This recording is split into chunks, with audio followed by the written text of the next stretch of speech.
Hi students, welcome to BIMI Max 10th Standard Max Exercise 7.4 third sum பார்க்கலாம். A conical flask is full of water. The flask has base radius R units and height H units. The water is poured into a cylindrical flask of base radius XR units.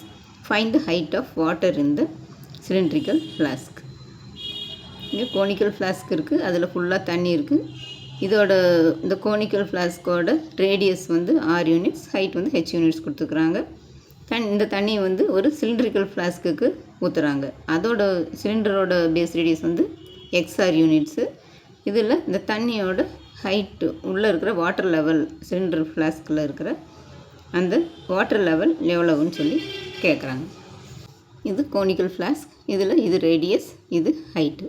அதே மாதிரி இது cylindrical flask, இதில் வந்து இது radius, இது height. இப்போ எல்லாமே வந்து இந்த ஆறு ஹெச்சு அப்படி தான் கொடுத்துருக்காங்க. இதுக்கு வேல்யூஸ் எதுவுமே கொடுக்கல. அதனால் நம்ம அப்படியே தான் சப்ஸ்டியூட் பண்ண போகிறோம். இது கோனுக்கு ரேடியஸ் வந்து ஆர் கொடுத்துருக்குறாங்க, ஹைட் வந்து ஹெச்சு. சிலிண்டருக்கு ரேடியஸ் வந்து எக்ஸ்ஆரும், ஹைட் வந்து எவ்வளோன்னு சொல்லி கேட்குறாங்க. இப்போ volume of cylinder equal to volume of cone. இப்போ πr ஸ்கொயர், இது வந்து நம்ம ஹெச்1னு வச்சுக்கலாம். இந்த ஹெச் நம்மளுக்கு தெரியாது, அதனால் இதை ஹெச்னே வச்சுக்கலாம்.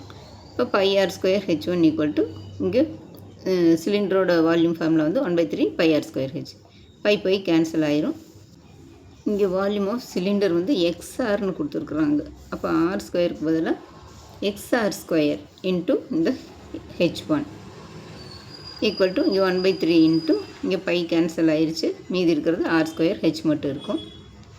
இங்கே ஆர் ஸ்கொயருக்கு பதிலாக எக்ஸ்ஆர் ஸ்கொயர். அப்போ இங்கே இது வந்து எக்ஸ் ஸ்கொயர், இதுலேயும் வந்து ஆர் ஸ்கொயர் இருக்குது. இது எப்படி எழுதலாம்னா எக்ஸ் ரெண்டுக்குமே ஸ்கொயர், இது எக்ஸுக்கும் ஸ்கொயரு ஆருக்கும் சேர்த்து ஸ்கொயர். அப்போ இது தனித்தனி எழுதணும்னா x square R square into ஹெச்1னு வரும். இப்போ இங்கே ஆர் ஸ்கொயர் இருக்குது, இங்கேயும் ஆர் ஸ்கொயர் இருக்குது. இந்த ஆர் ஸ்கொயர் கேன்சல் ஆயிடும். மீதி இருக்கிறது இந்த எக்ஸ் ஸ்கொயர் ஹெச்1 ஈக்குவல் டு 1/3 இன்ட்டு இந்த ஹெச். அப்போ எக்ஸ் ஸ்கொயர் ஹெச்1 ஈக்குவல் டு 1/3 ஹெச். இங்கே ஹெச்1 மட்டும் நம்ம இங்கே வச்சுட்டோம்னா இது இந்த சைடு வந்ததுன்னா 1. அப்போ இந்த எக்ஸ் ஸ்கொயர் வந்து இங்கே கீழே வந்துடும் டினாமினேட்டருக்கு. அப்போ 3 இன்ட்டு எக்ஸ் ஸ்கொயர். இப்போ 1/3 இன்ட்டு எக்ஸ் ஸ்கொயர் இன்ட்டு இந்த ஹெச். அப்போ இந்த வாட்டர் லெவல் வந்து ஹெச்1 ஈக்குவல் டு h/3 எக்ஸ் ஸ்கொயராக இருக்கும். இதில் நம்மளுக்கு வேல்யூஸ் எல்லாம் ஒன்றுமே கொடுக்காதனால நம்ம இப்படியே வச்சுக்கிறோம். இதுதான் இதோட answer. Hello students, thanks for watching. Tata.